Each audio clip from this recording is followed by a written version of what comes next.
No matter where you live on this earth, there are some creepy and unsettling people out there. Welcome back to the swamp, my friends. It's good to see you made it back for another episode. Today I'm going to be sharing some creepy and allegedly true horror stories sent in by viewers just like you guys. Now this series is a little different from my normal stuff. Normally I cover the outdoors and such, but these are more close encounters with human beings and how unsettling and creepy they can be. Joining me today helping me share some of these stories is my good friend and southern brother from another mother, Southern Cannibal. If you enjoy his voice, please be sure to check out his channel, as he's incredibly close to hitting 100,000 subscribers. Definitely check out his videos and give him a sub. Now, if you have a story that you would like to share in a future video, whether it be something from the outdoors or a creepy experience with a human being, be sure to submit it at swampdweller.net or the email you can find in the description down below. Now, let's get into these stories that'll keep you up tonight.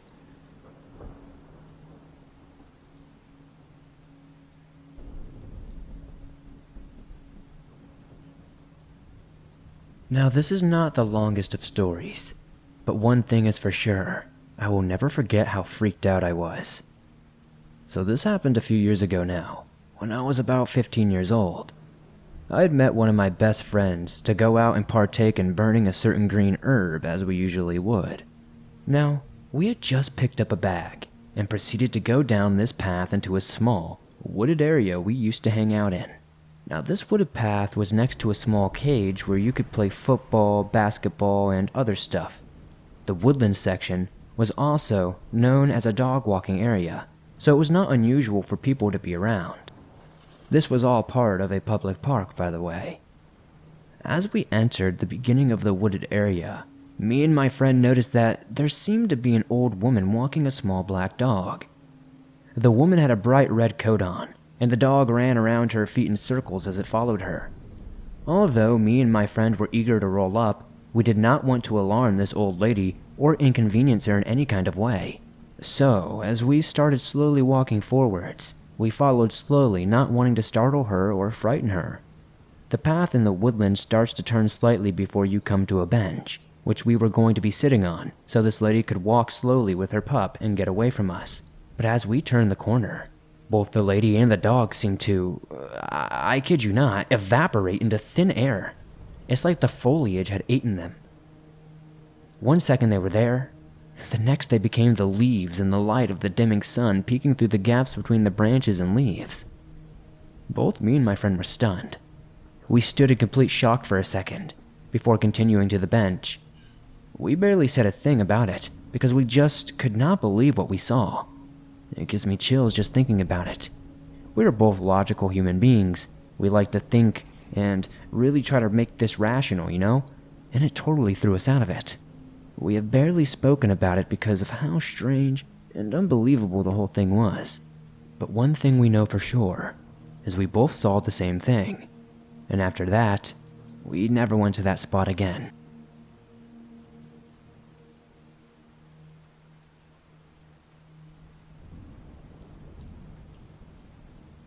My story begins sometime in 2010. I was a little devil, and I had a brother who was also not an angel either. My parents were going through a divorce. At the time, my mom was having an affair. With me being 6, I had no real idea, so I did not tell my dad. Well, I woke up and turned on the TV. I was bored and eating cereal when my dad comes into the living room with his hands over his face. When I look back on it, his voice was incredibly shaky. I failed to mention earlier that I had a small Pomeranian. In case you do not know what that is, a Pomeranian is a small dog that's slightly bigger than a Chihuahua and is incredibly puffy. My dad asked me to take the dog outside and walk it. I got excited because in the past my dad never let me take the dog out by myself. My parents worked a lot, so I went to a babysitter a lot. Well, my brother was spending the night at my babysitter's house, so I was alone with my mom and dad that day. My mom was inside. I went over to the neighbor's house and sat underneath their tree. I was not allowed to, but I knew my parents would come and spend time with me when I did. They never came. I sat for maybe 20 minutes, and then I heard what sounded like somebody knocking on a door. That's when I realized it was not a door. My 6-year-old self never knew what was happening. I tried to open the door, but it was locked. Maybe the side door. It was locked as well. I started to get shaky. What if my parents forgot about me? I started banging on the door as hard as I could, and I got no answer, so eventually I went to my neighbors for help. When I told them what happened, they called the police. They were acting very scared.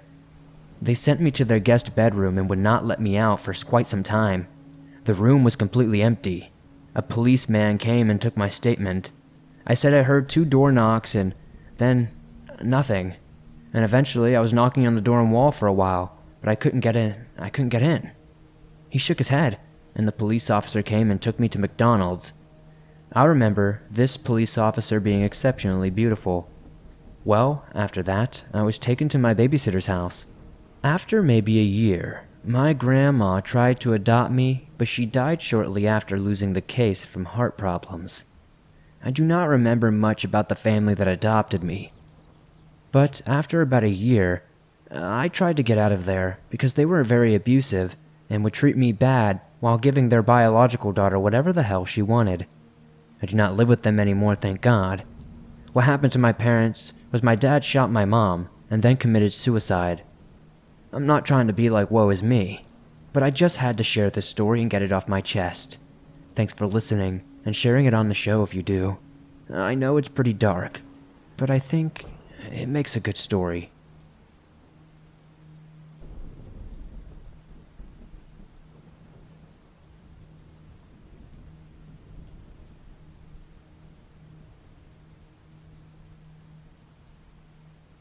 Hey there. My story is 100% true, and it's something that happened to me and an ex-girlfriend about 5 years ago. We had been seeing each other for about 6 months when we decided we would go away for an off-the-grid weekend in my camper van at Exmoor National Park, UK. Off the grid meaning no phones, no laptops, or any tech of any sort. Just the 2 of us. We didn't live in the area, and it was about a 4-hour drive from my house in London. We had both worked on that Friday, and we had arrived home at around 4 p.m. Having packed the previous night, we then showered, changed, and set off. After escaping rush hour London, we didn't arrive until about 10 p.m. Now, this wasn't really ideal, as we would now be finding a suitable location to park up for the night in the dark. Given that neither of us knew the area or had ever been there before, it would present some difficulties. We arrived at a place called Porlock. We stopped here for fish and chips, and we had spent some time speaking to the locals, and we actually found out that the way up onto the moor was a giant hill. Aptly named Porlock Hill, the hill twists and turns and is seemingly endless, especially when you're driving a heavy old VW camper as I was. As we reached maybe halfway up, we then see a man standing by his car and waving his hands. I remembered him as one of the locals who had given us advice as to where to stay. We decided to stop and ask if he needed assistance, much to my girlfriend's displeasure. He told me that his car had completely broken down. I offered to look it over as I had always had the tools in the van, but he was very dismissive and he told me that he didn't live far, and he asked that we take him a little way up the road and then he would walk most of it. He said that we could drop him off right next to a beautiful parking spot, that we could stay in overnight for free. Given that by this time it was late, we were both very tired and had no cash on us, so I decided it was best we stay there. Again, much to my girlfriend's displeasure. We dropped him off at the car park and we watched him walk off across the field on the other side of the road. My girlfriend, having always lived in a city, making her very untrusting and having found the man a little creepy, then watched him until he completely disappeared into the night. My girlfriend was very annoyed and felt very unsettled, and then insisted we move somewhere else.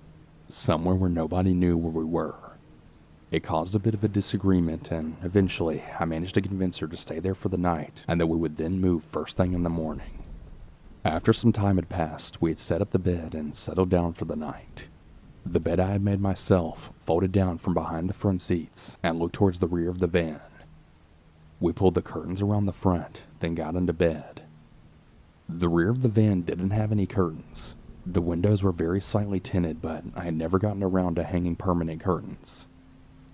We're now laying in bed having a bit of a cuddle, and I get this weird feeling of being watched. I look over my girlfriend's shoulder, and there is the man looking right in through the rear windows, hands pressed against the glass, peering in right at us. I immediately jump, and as soon as he sees me move, he starts trying the door handles. The backs are never open, though. I remember locking the side door, but it is an old camper. There's no central locking. He tries the side door, which is also locked. Then I hear him grapple with the passenger side door as I then pull the curtains concealing the front. It's locked. We make very brief eye contact as he then shoots around to the driver's side. I launch myself over the seats as he opens the door. I grab the handle and we struggle a few seconds.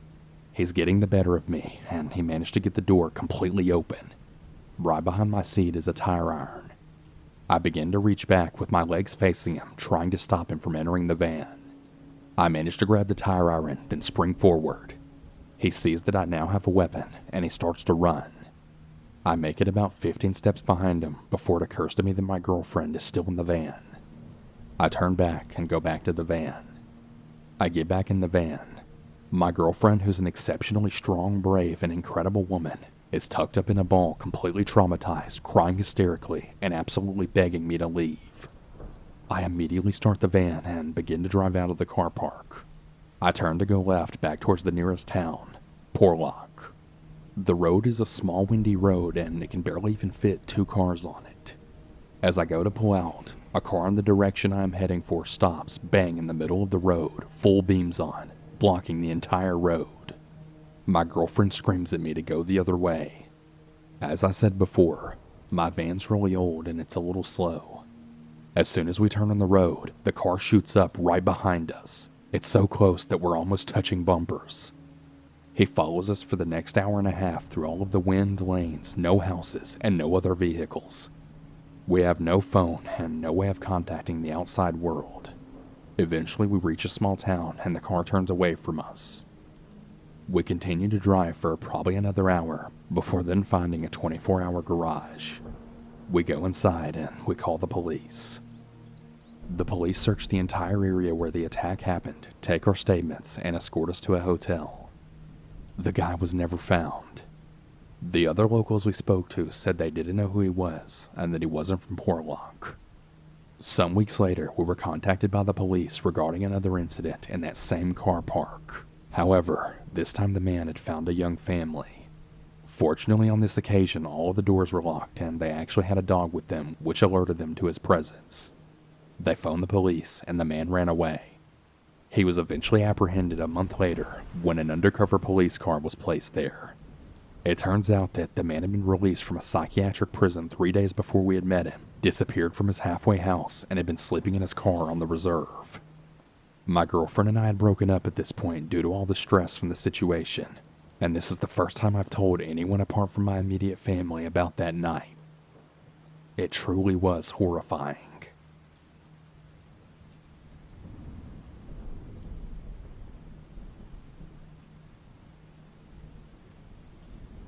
For context, I live in the UK, and a car boot sale is like a yard sale, but with lots of people selling random stuff in a field for a small amount of money.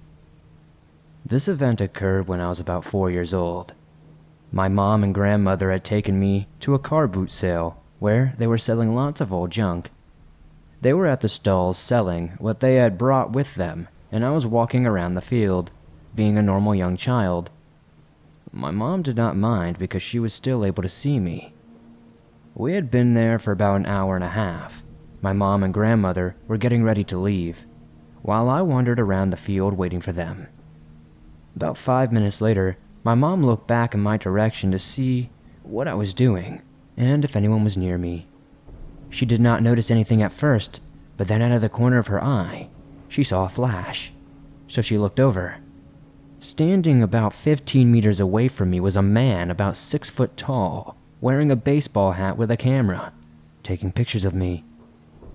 Immediately, my mom, who is a 5'5", medium-build woman, walked over to the man, calling over 2 random men who were just as big as the creep with the camera. The 2 guys grabbed the guy and took the camera out of his hands, while my mom was basically shouting at the guy for being so disgusting. The man tried to get his camera back, but when the other guys started threatening him, he ran off. After talking to a few other people who were there that day, who had seen that man acting strangely and talking to young children taking pictures of them without permission, they decided to call the police and give them the camera. They gave a description of the man and what had happened that day. The police never told us the other type of stuff that was on the camera, but they say they would keep an eye out for the creep.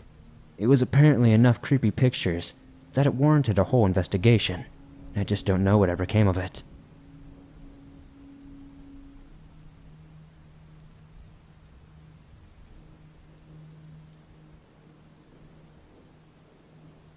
Last summer, I went to a house party in the Garryowen neighborhood of Limerick, here in Ireland.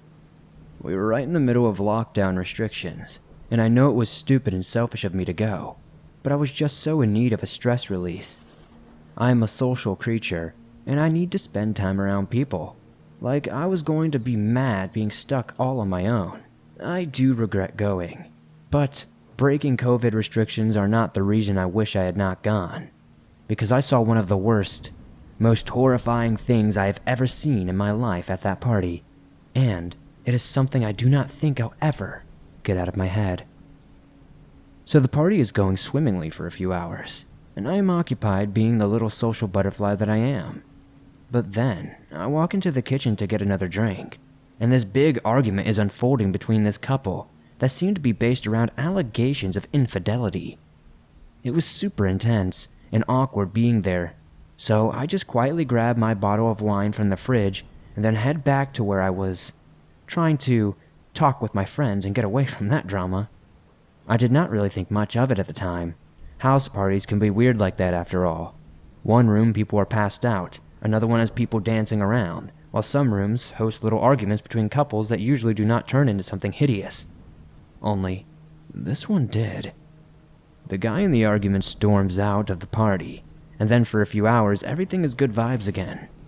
But then at some point later in the night, the guy comes back to the party. People know his face by that point, so they do not really have any reason to not let him in. And I'm guessing he did not give them any clue as to what he was about to do. Otherwise, they would have never let him back into the house. The guy then searches the house to find the girl he had been arguing with. I'm not actually sure if they were a couple or not. I just heard them arguing about sleeping around. When he finds her, he confronts her and starts screaming at her, then reaches into his jacket, takes out a bottle, and then appears to douse her with the contents. People thought he was just being a dick and throwing vodka on her, the outrage partly stemming from the wasted alcohol as well as the undue aggression. He then legs it from the room while she is screaming. From the people I have spoken to about it, the one who was in the room when it happened, they first thought her screaming was her being a bit melodramatic, and having some drink chucked in her face obviously was not going to make her be quiet, you know? But then she took her hands away from her face and it was covered with what looked like burns. It was not alcohol he had thrown into her face. It was acid. Luckily, someone there was a chemistry graduate. They realized what was happening almost straight away and then grabbed something from under the kitchen sink that would neutralize the acid. I do not know what it was exactly, but it was some other chemical that probably did not do much good for her either. But it stopped the damage from being any worse. I heard the poor girl had to have a skin graft from her leg even though, with the help she got from her injuries, it was still horrific. The bloke who did it went on the run for a bit too. Like, the Gardaí, what we call the police in Ireland, did not manage to get the cuffs on him for a month. And we were all so relieved when they finally did catch him. I cannot imagine what kind of monster does something like that after an argument. I don't care what it was over. To use actual acid to try and permanently disfigure someone's face, that takes a special kind of evil, don't you think?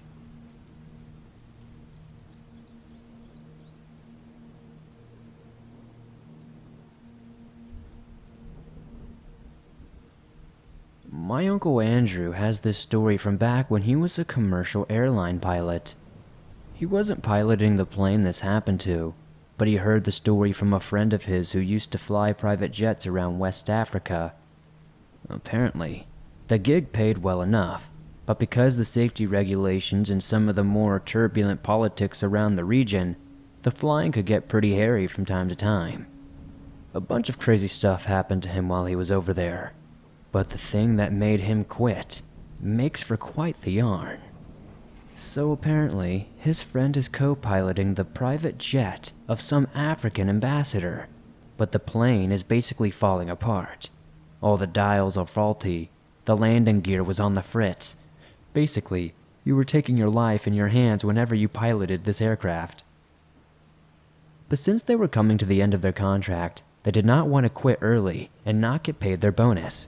So, they worked with the ground crew to ensure the aircraft was just about fit for takeoff each time.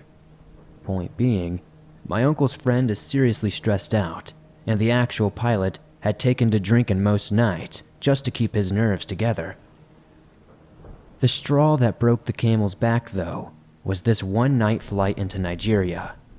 The turbulence had been rough as hell on this occasion, and apparently the pilots are just about ready to throw in the towel.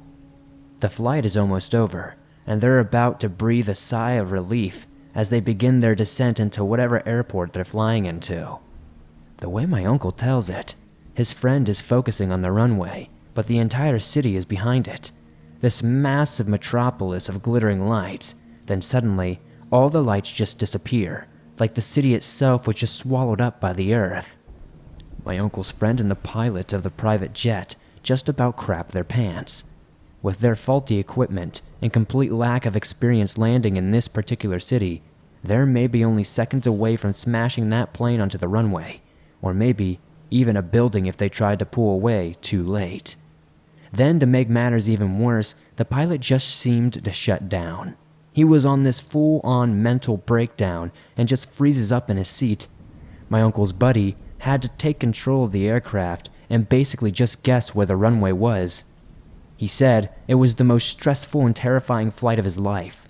How he was expecting the plane to just burst into flame at any second as it collided with something. He pushed the engine to its absolute limits too. Said the plane was shaking at every angle we turned at. Miraculously, they don't crash or stall, and they make it back into the skies above the darkened city.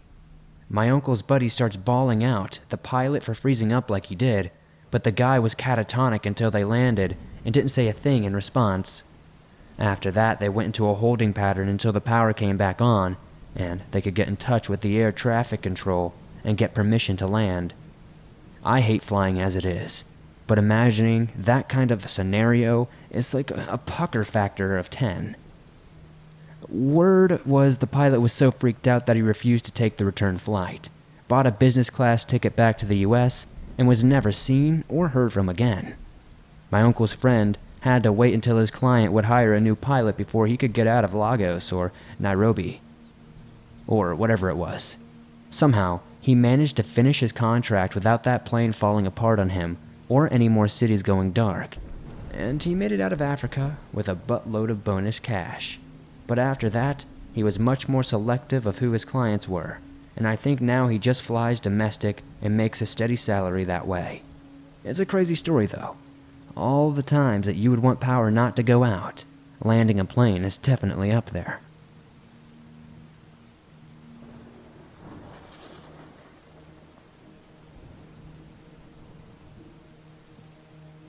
Before I moved across the country for college, I lived with my mom in Fresno, California. I love her and she always did her best for me and my sister with what little she had. But I think she'd be the first to admit that we lived in a crappy neighborhood with little opportunity to improve our situation. But I guess that's just how life is when you're a teenage pregnancy with a father who just disappeared into thin air. But growing up, I must admit I always thought my mom was a bit of a hard ass. She rarely let us play outside, wouldn't never let us go to the store on our own. She acted like an all-around control freak whose goals were to make our lives as boring and uneventful as possible. Later in life, we had a major heart-to-heart where she leveled with me about why she was so strict with us when we were growing up. After that, I understood why she was the way she was. The family next door were heavily involved in meth and gang activity, but they weren't just partying and dealing out of their home. They were a group of seriously sadistic psychopaths who did things to the local community that you could only describe as pure evil. They got raided by the cops in the end, but not before they had done some pretty irreparable damage to the neighborhood. And my mom opened up by telling me about one particular incident that happened, and that was the catalyst for her being so strict with us. Apparently they used a little recruitment tactic on more than one occasion, one that involved inviting a young girl over to a party before forcing her to smoke meth. They'd keep her there for days, just feeding her meth and loaning her out to partygoers, if you know what I mean. That's the least obscene way I can phrase it, but you get the idea. Then, they'd threaten to tell her parents or tell the cops on her, some kind of blackmail method, to keep them coming back and bringing their friends and siblings, etc. From what I understand, it was kind of a vicious cycle of brainwashing girls, which in turn attracted more guys, which then allowed them to sell considerably more meth since lewd activity was involved. My mom also said that more than once, she saw two guys carrying unconscious people out to a car, throwing them in the back seat, then driving them away. And that on a couple of occasions, she saw missing people's posters for these people tacked up around the neighborhood. I asked her why she didn't go to the cops about the family, and she broke down crying. She said she was constantly terrified and had multiple encounters with the family members next door, who had all said that if she ever called the cops, or if the cops ever showed up, they'd make sure she suffered. She told me that they once warned her that they were heavily armed, and all kinds of automatic weapons were inside their house, and if the cops ever came, they'd rather all die in a shootout than be taken alive. Apparently they laughed about how they had guns so powerful that they'd rip through the neighborhood, and that our family would probably die in the crossfire or something. That was something that absolutely terrified her. We were all she had in this world, and she wanted to protect us at all cost, so the idea of losing our life to some horrific, drug-fueled shootout was definitely a nightmare. My mom is a quarter Mexican, and she knew a few things about something called Santa Muerte, a kind of pagan figure that some Mexican people worship as like a personification of death. She said that she could sometimes hear people in the backyard of the meth house invoking her name, possibly even making blood sacrifices since she heard chickens squawking and goats bleating. And, according to her, a lot of people who worshipped Santa Muerte were connected with Mexican cartels and were not to be messed with. It took her years before she was able to afford to move out of there, and by the time that happened, I was a sophomore in high school. But I can't even describe the relief I felt when I heard she was moving away from Fresno with my little sister. For the first time in years, I was actually excited about going home to visit. We were finally getting away from this freaking psycho family of meth-addicted death worshippers.